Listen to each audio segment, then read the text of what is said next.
Welcome to EPG Pathshala lecture series for postgraduate students in architecture.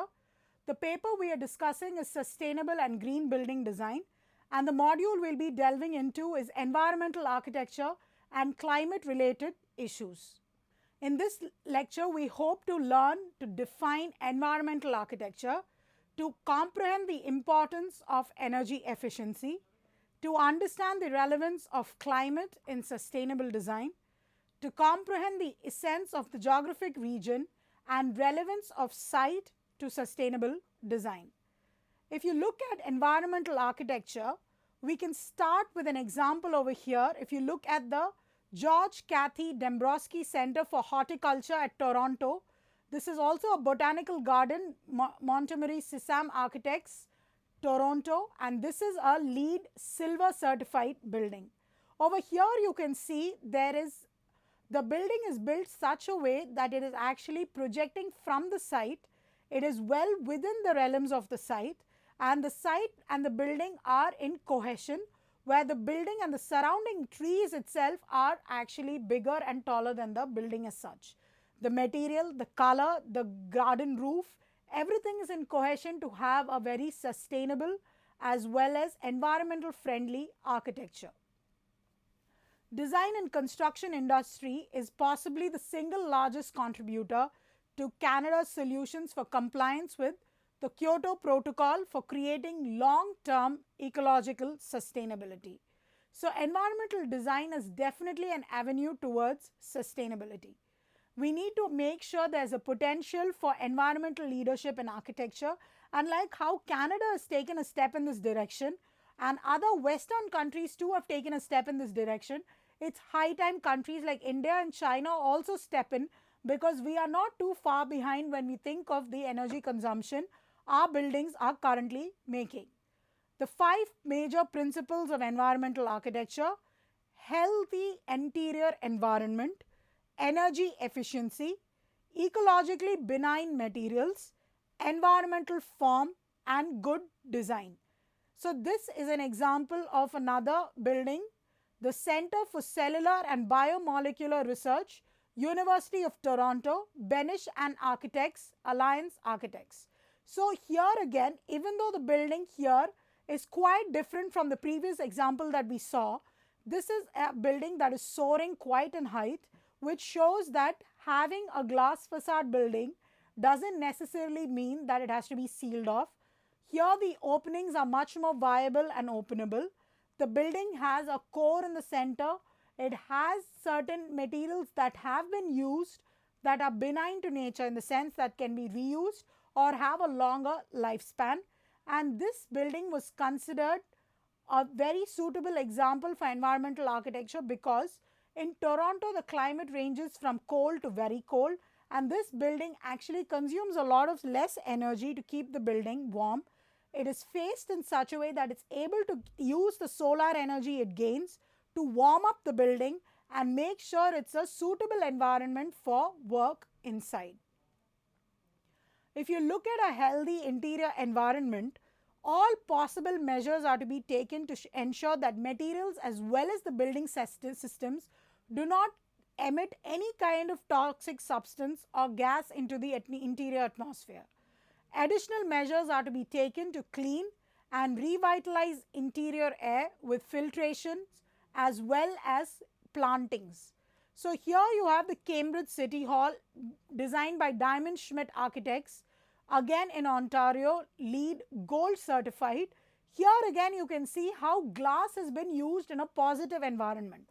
So, that's where we need to step in and see, as a developing country, what material is suitable for what climate and what typology of building as well. All typologies of buildings cannot be designed in the same way with the same materials.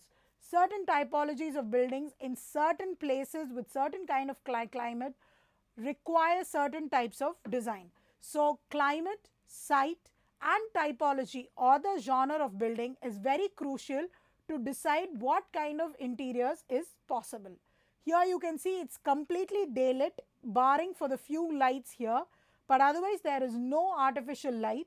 If at all there are artificial lights, they are supplementary artificial lights, again in days where it's very gloomy, or in the evening, or in the night times.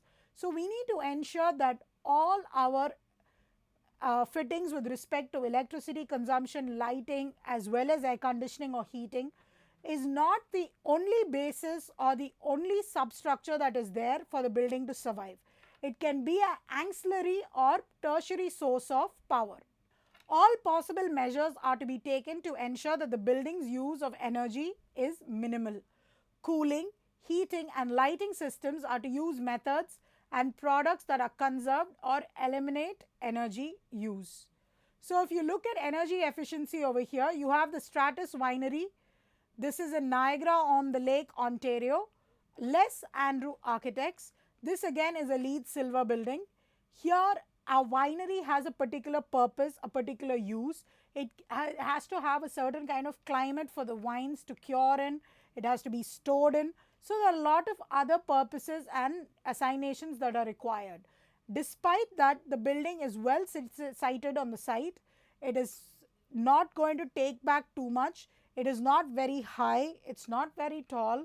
And similarly, if you look at our own example, we have solar air conditioning being used in Turbo Energy Limited in Chennai, where solar panels and the any kind of air conditioning that runs in the building is predominantly fired only by solar energy, which actually is a very good relationship, because greater the solar power, that means it's hotter the day, which means air conditioning is required.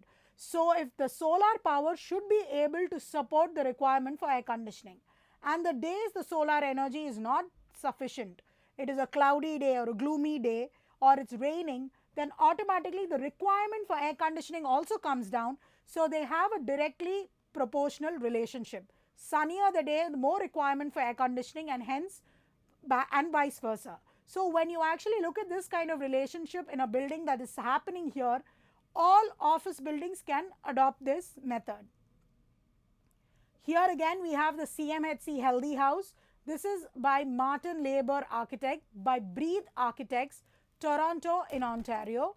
And similarly, if you look at the IGP office in Gulbarga, which uses passive downtrot evaporative cooling, which is PDEC, where this system, air actually passes through a layer of water in a wind tower. So you basically have a wind tower, there's air that is forced through it because of the stack effect. That water is cooled, and that water air that is cooled is let into the buildings. This is suitable in places where it's not very humid and it is dry and hot. When it's humid, this might not be suitable because water vapor will increase to the humidity of the place and the microclimate will drastically change. So you can actually see how we can use the natural elements that are prevalent around and in the site to change the climate and comfort zone of that particular building. Now we'll move on to ecologically benign materials. All possible measures are to be taken to use building materials and products that minimize destruction of the global environment. Wood is to be selected based on non-destructive forestry practices. In the sense, it could be salvaged wood, wood from older sites, wood that has been discarded, and other materials and products are to be considered based on toxic waste output of the surrounding areas. So it has to be benign in the sense we should not be destructing the environment or disrupting the environment to procure that material. And another thing we need to take care over here is the proximity of the availability of that material to the site. Importing materials from across the world is not considered an ecologically good solution because of fuel that will be consumed in airways or ships or whatever mode of transportation. So there is a particular radius around the site that we should maintain and procure materials within that radius and reduce the carbon footprint of that building right at the stage of construction. Here again you have an example of the Mountain Equipment Co-op in Winnipeg Prairie Architects. This is in Winnipeg. Here again you can see how a particular, this is actually a brand. The Mountain Equipment Co-op is a brand. They have particular sporting gear and all of that. So the glass facade to a certain extent is required for sales and advertising purpose. but the storage and the shop is such they have used it for branding in a different way. Here again, if you look at materials being used, Grundfos pumps in Chennai, here you have thermal storage where the materials are such that they absorb thermal energy or solar energy throughout the day and they gradually release it in the evenings, and that energy is actually converted to electricity to power the lights and other facilities around.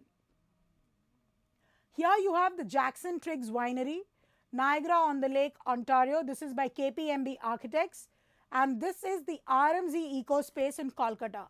If you actually look at both the places, the climate is vastly different, but in terms of building materials, they are quite similar because they have taken certain elements of the building which can be utilized. Glass has not been completely removed because now a lot of technological advancements have happened in glass where you have double glazing, triple glazing and all of that, where daylighting is there, but it insulates the building or prevents the heat from entering the building. It acts like a filtration device.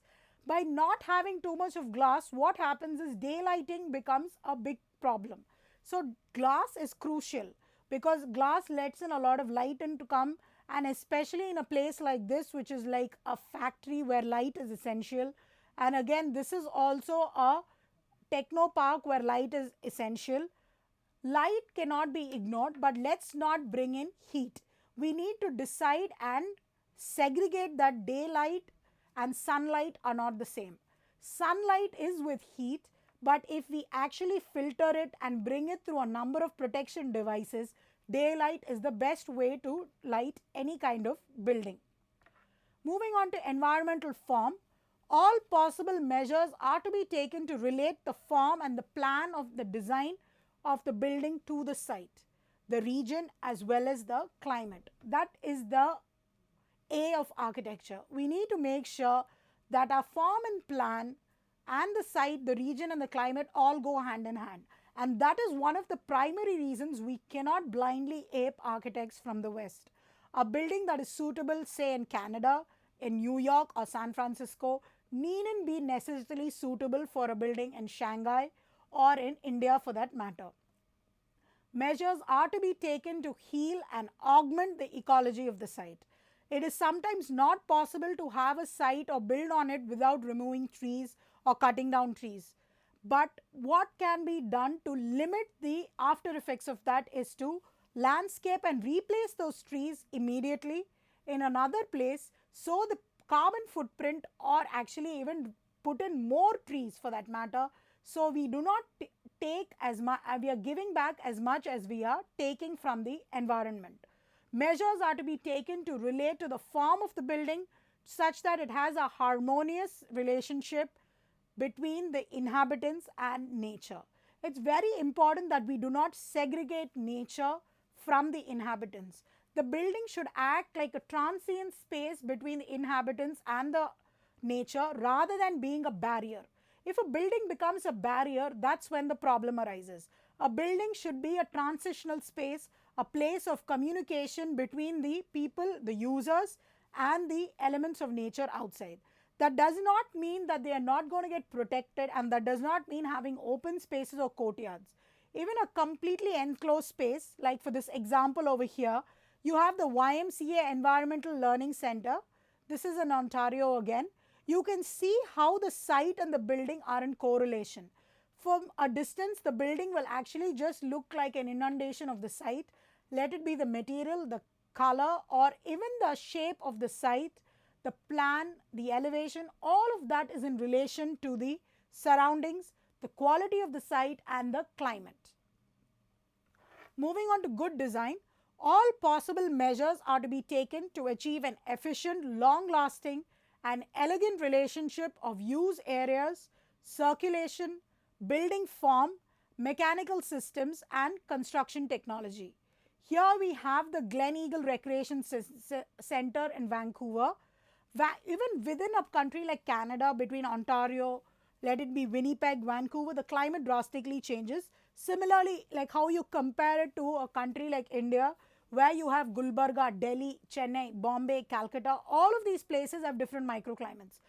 To be honest, Bombay, Chennai and Calcutta will be similar because they are coastal cities with hot and humid climates. But if you compare it to places like Bhopal, which is in Madhya Pradesh in the center, or to say Himachal Pradesh, Gulbarga, or Delhi, the climate varies drastically. So we need to take into account that our design, the climate go hand in hand. It has to have an efficient design. It doesn't have to just be different for the purpose of being different. Yes, the design, there's a lot of pressure on architects to produce newer, better designs. But what we forget in the longer run is having sharp angles, having glass and steel does not make your design different.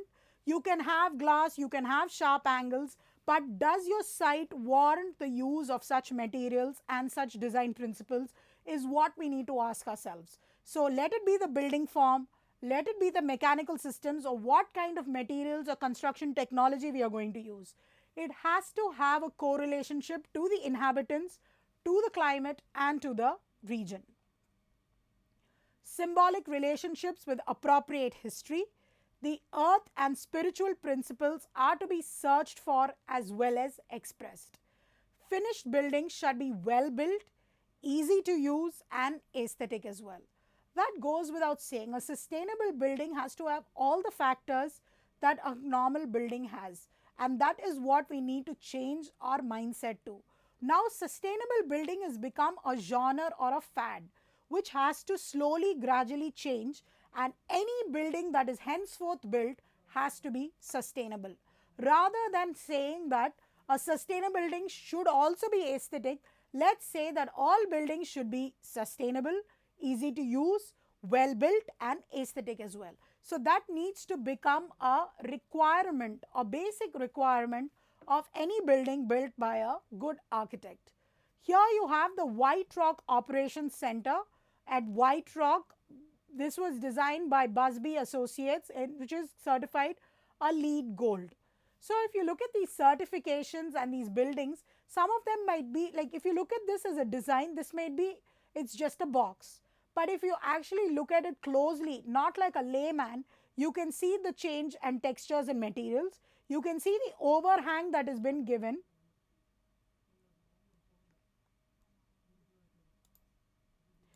You can see the overhang that has been given over here, which acts as a natural shading device. You can see a kind of basement which has been provided.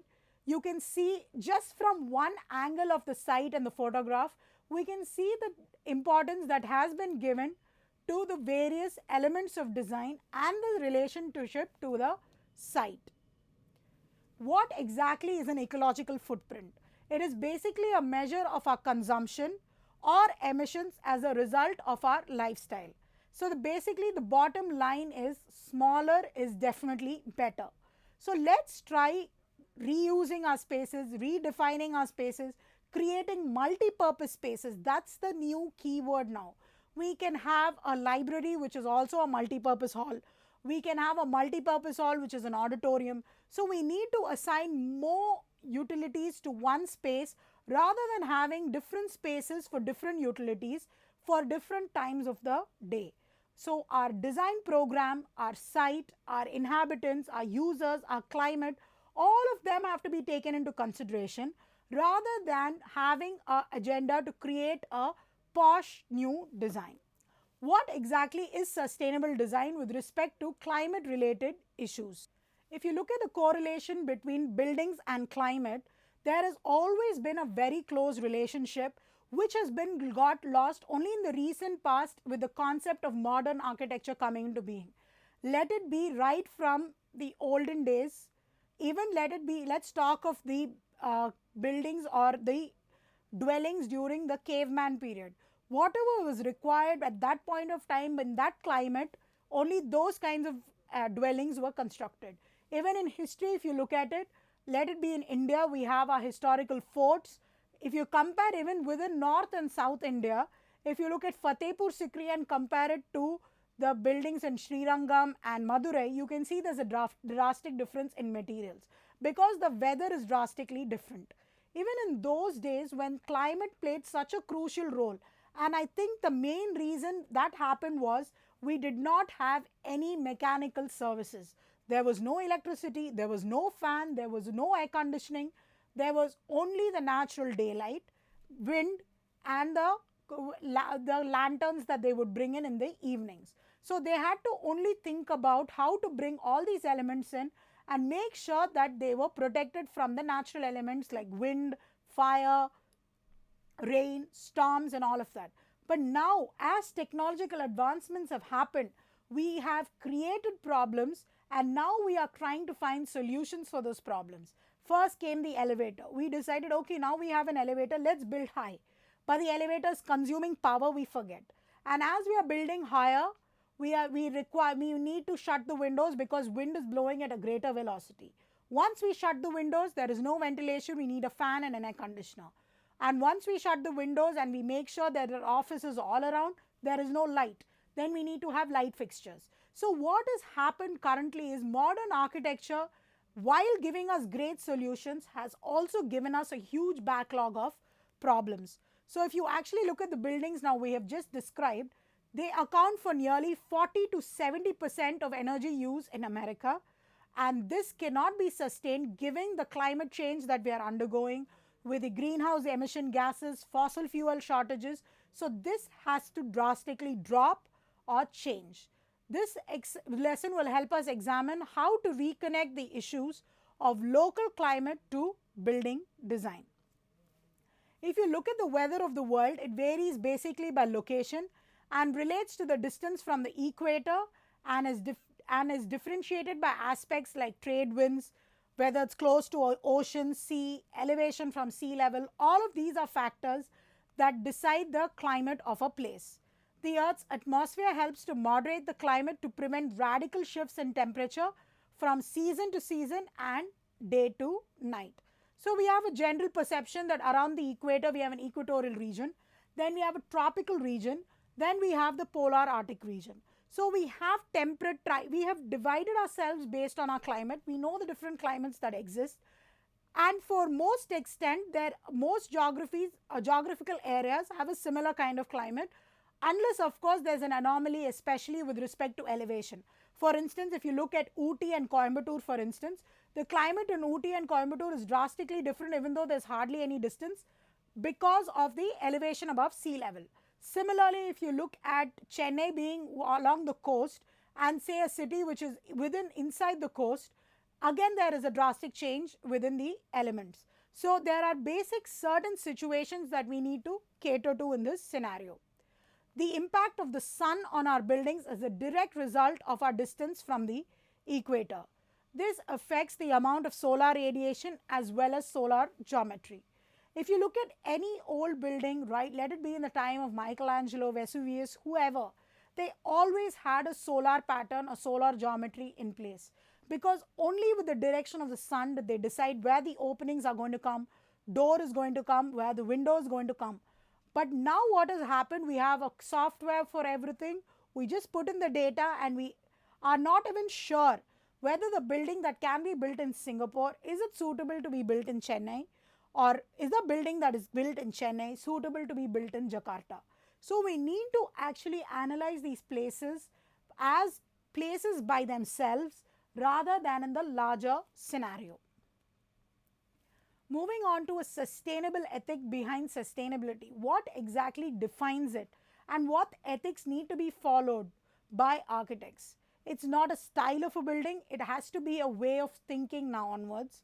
There are architects who call themselves sustainable architects, and that is something we need to gradually change, because all architects should become sustainable architects. If you call yourself an architect who does not believe in sustainability, it really does not make sense, because as an architect it's our duty, and we are duty bound that our designs are sustainable, are in context to the site and the climate and the people who are going to use it. We need to make sure our design, the way we construct and operate the buildings, are all in cohesion. Our primary goal is to lessen the harm that poorly designed buildings do and make sure we learn from ancient building approaches. We need to make sure green buildings take less from the earth and give more to the people. Now, if you look at an environmental moderator, A building's primary function is to provide shelter from the elements as a function of climate. So it should be a transient space. It is place we need, which is covered. We do not get wet in the rain. We do not get too much sun.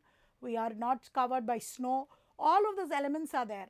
But the building should be in growth from the site rather than something that is brought and plonked on. So if you look at the example over here, we have the Urban Ecology Center in Milwaukee.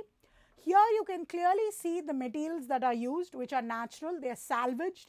They are from a site that has been demolished. So all of this we need to take into factor.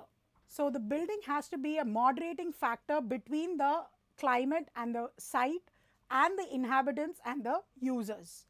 To function as a moderator of the environment and to satisfy all other requirements, a building envelope must provide a control of heat flow, air flow, movement of water as vapor as well as liquid, solar and other radiations as well.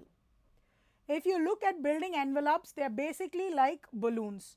Modern building envelopes are like balloons. They are basically very thin, but their performance is therefore even more critical. This is the Rose Planetarium within New York City, where you might think, what is this structure going to do? But this structure actually enables people to understand the planetarium as it is, because most of our planetariums, we don't even realize how the structure is, how is it as a globe. Here the planetarium is made as a part of the solar system and it actually has a role to play. So a proper justification is required for such a design to happen. Technique versus technology. We have a traditional building over here, building sciences, where the windows and glass are still very pertinent because that is the way daylight gets in.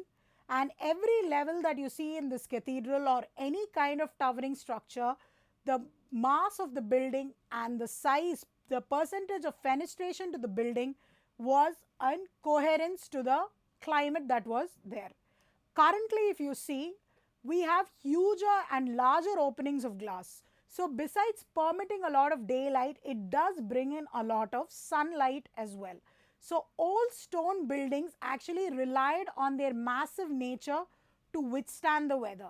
But newer buildings have thinner layers and they are individually less able to withstand the elements, and therefore that's why we have an expiry date on most of our buildings. Because this is what we were discussing even initially.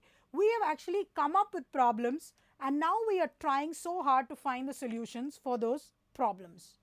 If you look at high performance buildings, these buildings also have thin skins, but people expect a lot more performance from such buildings as they are technological symbols, cultural icons. Shelter is not the only purpose of such buildings. So now that's what we were talking about. Buildings are no longer just user friendly. They have become a part of the cool factor of a city. They have become that boasting factor. They have become like, oh, I have the tallest tower in my town. I have the tallest tower in my city. So every country is competing hard every year to add on floor after floor. But at the same time, they have to be high performance buildings, because if users are not able to utilize the building, it's nothing but a metal tower. Moving on to bioclimatic design. If you look at our country, we have a particular set of regions and the set of climates within that. We have cold up north, Jammu, Kashmir, Delhi, Himachal Pradesh. We have hot and dry in the west in Gujarat, Rajasthan. Monsoonal along the western Ghats right from Goa, Karnataka, Kerala. Then on the east we have warm and humid Tamil Nadu, Andhra Pradesh, Telangana and West Bengal. Then we have the composite, which is in the northeastern part of the country, which is a combination of both cold, monsoonal as well as warm and humid, hot and humid. So these are the basic climate zones that we need to be thinking about. If you look at world climate zones, you have all based on the equator. Along the equator, we have equatorial climate, then we have tropical climate, and then we have the Arctic Circle. So we have both a combination of equatorial as well as tropical climate, because even though we are close to the equator, we have the Tropic of Cancer running right through us. So if you look at the cold climate cathedrals, So what did a cold climate, how did the olden days techniques delve into it? You had the buttressing systems in stone which actually allowed, if you look at a buttressing system, this is what is a buttress. So anything that supported the building but also gave it that massive size which made sure that the building would be stable, will also be able to hold up the windows and glass facades because that's what let in the light. So they were actually hindered by limitations of wall because they had to give in more light and heat the interior cold and draughty cathedrals. So the buttressing system actually allowed for having the windows as well as giving the massivity to the structure that was required for stability.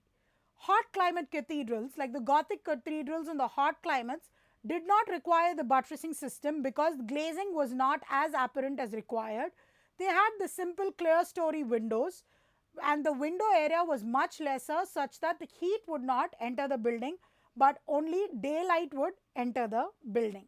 Now if you move on to traditional hot climate design, in hot arid climates windows are kept to a minimum to prevent sun from entering the building. Bright stucco finishes are used to reflect light and keep the environment bright as well. Courtyards. Courtyards are used in hot arid climates and they work well because sun can warm these spaces in the cooler months. Courtyards do not work in cold climates because of the low winter angles. It will make the place cooler and colder in winter. If you actually look at courtyard buildings, courtyards have multitude of purposes. Let it be in warm climates or warm and humid climates like even Tamil Nadu as well as Karaikudi, and those places also have courtyards. So we'll be looking at courtyards in a multitude of fashions in the following few presentations as well. So that brings us to the end of this module. Thank you.